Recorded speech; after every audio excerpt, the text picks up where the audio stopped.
Good afternoon and welcome to Our Media Sports. It's me, your host, Mercy, and I'm here with my co-host, Courage. Yeah, it's good to be here. Yes, welcome and good afternoon once again. So today we are about to discuss football. A lot of upsets have happened in the FIFA Club World Cup so far.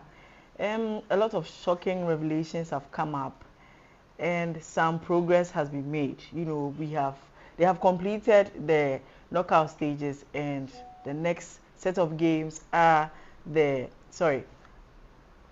They have completed the knockout stages, and the next set of games are the quarterfinal games.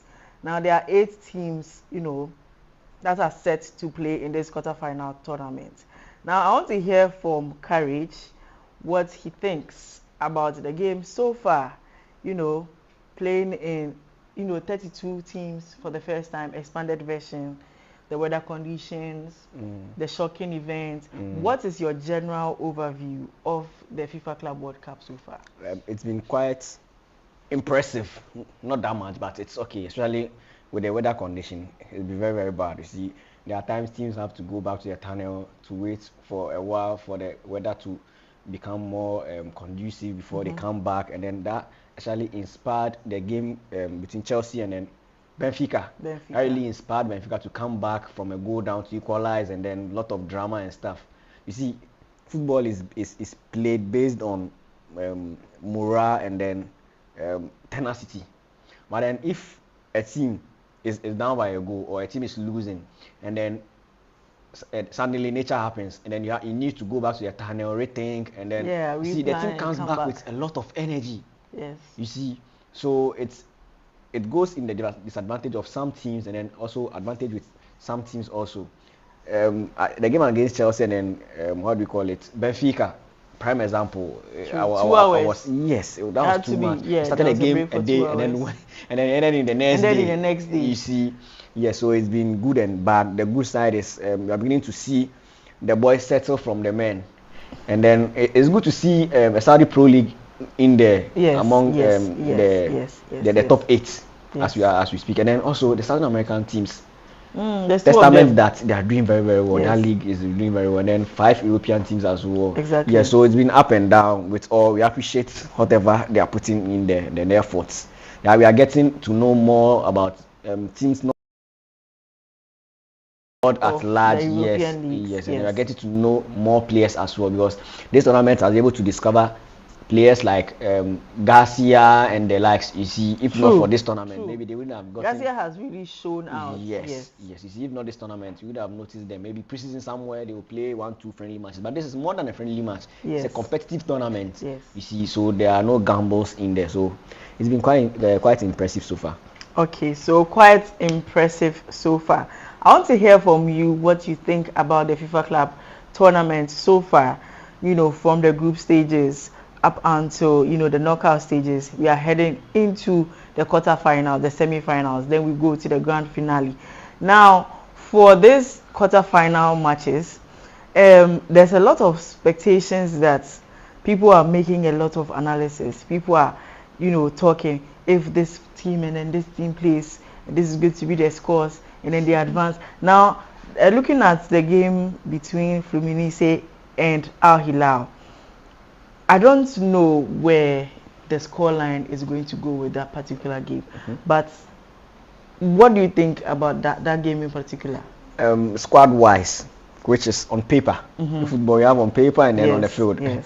On paper, it looks like Al Hilal are a step above Fluminense, because you look at the squad depth. They have a certain Koulibaly, who have seen it all in European football. He made his biggest name in the world stage with Napoli. He came to Chelsea, like he's done it all. He's their current captain. They have players like, we can name all the stars. They have Mitrovic. They have Yassine Bonu, who was the star man. To me, he was a player of the Yassine Bonu has been a star player. They have Joao Pedro in the Al Hilal. Yes, he's been very stunning. Their squad depth is, they can compete with any club in this world, and I'm not lying, because a team that manages to beat or kick out Manchester City, Pep Guardiola's Manchester City, they're capable of beating any team. And then but then, sorry to cut you, but do you realize it takes me back to the conversation Ronaldo put out about Al Yes. Hilal being in the top 5 leagues. Yes, Now, Saudi Pro League being the yes, top 5 exactly. league. Sorry. He actually said it was better than the French league. So the question is, I don't agree to that because looking at the French league right now, we have champions from that side. Yes. So it's like, are we saying it because of just Al Hilal, No, or it's a collective of Saudi? We shouldn't be How based many on one Saudi team. teams Yes, have be able to come replicate forward this so form. far? So yes, because even if you are saying the two giants in the Saudi Pro League, Al Hilal, Al Nassr, Al Nassr for 3 consecutive years have not been able to come close to Al Hilal. So it's like one man horse. Is Al Hilal the stepping stone? Are we using Al Hilal to calculate the efficiency of the Saudi Pro League? But this can go on and on because people usually also say Spain has the biggest clubs in the world, or the Spanish La Liga is the best league in the world. What do they base that on? The fact that Real Madrid has 15 Champions League and Barcelona has 5, so they have 20 in all. And when it comes to England, there are about 6 different teams with Champions League. Because as far as I can remember, Aston Villa has a Champions League. Chelsea has it. Nottingham Forest has it. Exactly. Manchester United has it. Man City has it. Liverpool has it. You see, so I believe in collective effort rather than one team, just one team pulling strings. You see, so yes, if you want to base it on that perspective, it wouldn't make a lot of sense. Yes. So now back to the Club World Cup. Yes, back to Al Hilal Fluminense. That would be a very tough one, but as I said earlier, on paper, Al Hilal looks the better team. Yes, they have. I rate them higher. They might just override the Brazilian side. Fluminense, Fluminense, they're playing as a collective team. You see, they don't have. But do not discount the Brazilians. Yes, but if there's anything they have, is the drive. They are Brazilians in the midst of the Al Hilal team as well. Exactly. Malcolm. Okay. Yes, who left Barcelona to join Al Hilal. Okay. You see, they have the raw talent. That's the Brazilians for you. Yes, that's the half of football. You see, then they have a commanding defender, a leader, by all standard, a world-class player in the person of Thiago Silva, who's safeguarding and being a watchguard in defense, the commander in general. So if you ask me of a prediction or a win, I'll surely go for Al Hilal because. What is the score line that you are going with? I expect a 3-1 win for Al Hilal. Okay, I have a popular prediction here that says 3-2 in favor of Al Hilal. So Fluminense is to get 2 points, and then it means Al Hilal progresses. Yes. So I think for this game between Fluminense and then Al Hilal is tipped, to win this match and then progress to the next stage of the competition. Now moving to Palmeiras and then Chelsea. Wow.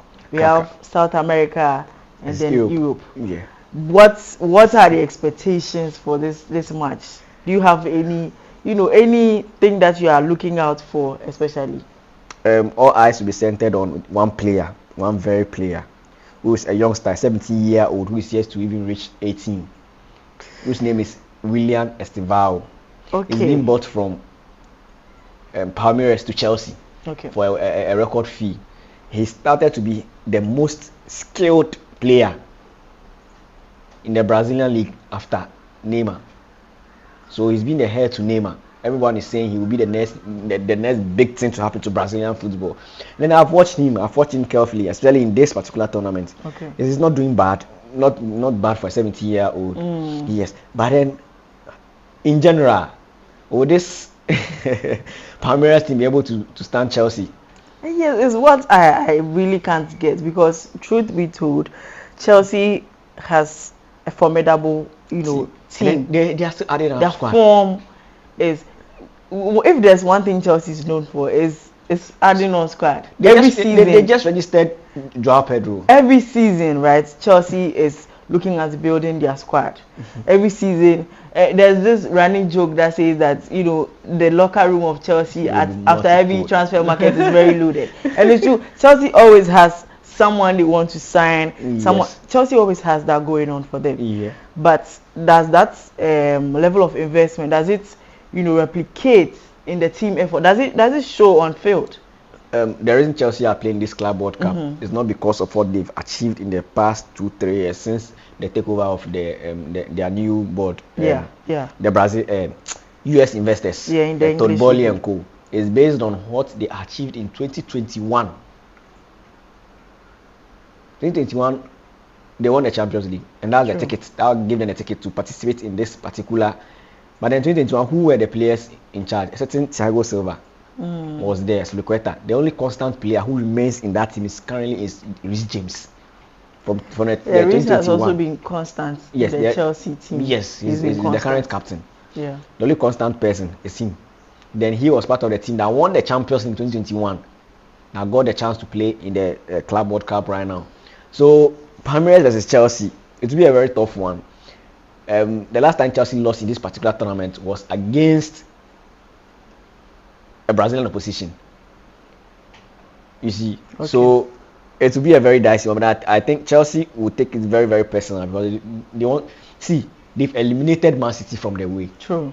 So if you win, you get the chance to face either Al Hilal or Fluminense. But then, as we are saying right now, the odds favors Al Hilal. So the possibility of Chelsea and then the possibility also of Chelsea beating Al Hilal is higher than Chelsea beating Man City. So if Man City is out of the way, you have a very smooth path as compared to others who are playing the Bayerns, the City, the PSG, and so you just beat Palmeiras, get a chance to play against Hilal, and then you are in the finals. But you see, football has changed so much recently. Yes. Especially in this Club World Cup. Full of possibilities. There's a lot of. Could have guessed there's a lot of surprises. Yes. So even sitting here and then predicting a win for Chelsea in a game against Palmeiras is almost giving 50-50 because it took them a miracle in this extra time to be able to. Because Palmeiras, knowing who Chelsea is, yes, can decide to change the whole game plan, yes, and then pull up on Chelsea in a way that they did not expect. Yes. So right now, I think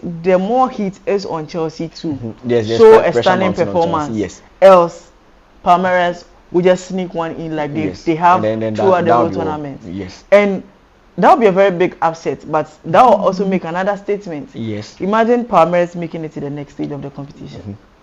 And then that is another history. And then the other side, Fluminense also beating Al Hilal. That will be now. That means that the European football. Yes, that means that 2 European clubs will be dropped. Yes, by 2 Brazilian clubs. One Asian club and then 1 European club. So even if the Asian club gets dropped, it's not going to bring as much heat as the Europe, because already the European clubs are suffering a lot of backlash. You know, for the way they go out of the game. They're suffering a lot of. So if Chelsea are not able to sneak past, Palmeiras, I don't know. It's going to be very tough for them. Yes. So what are your predictions for Chelsea Palmeiras? I expect Chelsea to beat them by 2-0. Okay. Yes. I expect. I have registered that prediction. Yes. Now I have a prediction here that says 3-1 against Palmeiras. So again, we are tipping Chelsea to win this particular match if everything goes well. Now for this is a very big game. PSG Bayern Munich. It's a cracker. PSG Bayern Munich. 2 European clubs. One recent champion, one Champions League winner. The current Champions League winner. Exactly. Champions of Europe indeed. Yes. And then Bundesliga champions. Bayern Munich. Is I don't know. What are your expectations? And Bayern failed to beat Benfica in their group stage. That has been their lowest in the tournament so far. Yes. And PSG also failed to beat a certain club. Al Hilal. No, it wasn't even Al Hilal. It was one of the. It was one of these people. Yes, lesser known clubs. Yeah. They failed to beat them. Yes. So, but then coming toe-to-toe against the last time they met, PSG went through. That was the Champions League 2023 or 2022 season where Neymar took in charge, and then but then this one will be very, very cracker because looking at their managers from that point, who does Bayern have in a dugout? Surely be Vicente Kompany. Yeah. Yes, he's been through the ranks of Watford. Yes, they took them. He brought them to the Premier League and took them back to the Championship. And then we all thought he was going to sign for a very low club. Boom, he went to Bayern. He failed to win the league. Xavi Alonso beat him to the league. This is his second season with them. I think he wants so much to make a statement to prove everybody wrong that no, see, people are criticizing me, but I am the right man for the job. But then